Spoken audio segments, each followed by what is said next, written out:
வணக்கம். குற்றியலிகரம். வரகு கூட்டல் யாது. இந்த சொல்லை விரைவாக ஒலிக்கும்போது வரகி யாது என்று மாறுவதை நாம் உணரலாம்.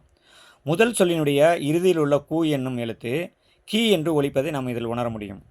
இதேபோல் தன் மாத்திரை அளவிலிருந்து குறுகி ஒலிக்கக்கூடிய இகரம் குற்றியலிகரம் எனப்படும் அப்படிங்கிறது.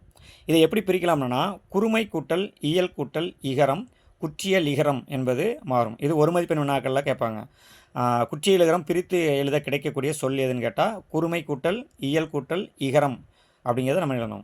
இந்த குற்றியலிகரம் 2 இடங்களில் மட்டும்தான் என்னச்சுன்னா இடம்பெறும் அப்படிங்கிற சொல்கிறாங்க. அது இடம் 1 எதுன்னா, குற்றியலுகர சொற்களை தொடர்ந்து யகரத்தை முதல் எழுத்தாக கொண்ட சொற்கள் வரும்போது உகரம் இகரமாக மாறும். அதாவது குற்றியலுகர சொற்களை தொடர்ந்து வரக்கூடிய யகரத்தை முதல் எழுத்தாக கொண்ட சொற்கள் வரும்போது மட்டும் உகரம் இகரமாக மாறும். எடுத்துக்காட்டு, கொக்கு கூட்டல் யாது.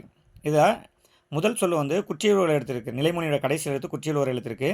வறுமொழியுடைய முதல் எழுத்து யகரமாக இருக்குது. இந்த மாதிரி யகரம் வரும்போது இந்த கூ என்ற எழுத்தில் இருக்கக்கூடிய உகரம் கெட்டு அதுக்கு பதிலாக ஈயாக என்னச்சுன்னா மாறி வரும். இந்த மாதிரி வரக்கூடிய பேர் என்னம்னா குற்றியல் லிகரம் அப்படின்னு சொல்லுவாங்க. இதே போல் தோப்பு கூட்டல் யாது. இங்கே வறுமொழி யகரத்தில் வந்திருக்கு.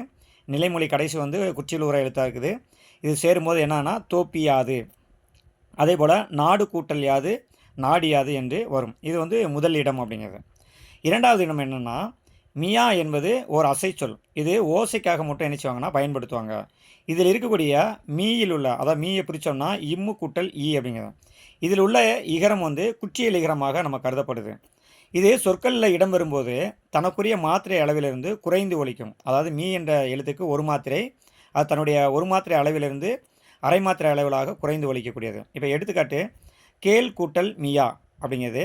இங்கே மீ என்ற எழுத்தில் இருக்கக்கூடிய இகரம் என்ன செய்தோம்னா தன்னுடைய மாத்திரை அளவு குறைந்து ஒலிக்கிறது. எடுத்துக்காட்டு, கேல் கூட்டல் மியா கேன்மியா அப்படிங்கிறது. இங்கே மியா அப்படிங்க சொல்லும்போது என்னச்சுன்னா அது ஓசை குறைந்து ஒலிக்கக்கூடியதை நம்ம உணர முடியும். அதேமாதிரி செல் கூட்டல் மியா என்பது சென்மியா அப்படிங்கிறது. இந்த மாதிரி 2 இடங்களில் குற்றியலிகரம் பயன்படும் வரும் அப்படிங்கிறத இதில் சொல்கிறாங்க. அதே மாதிரி குற்றியலிகரம் தற்போது உரைநடை வழக்கில் இல்லை.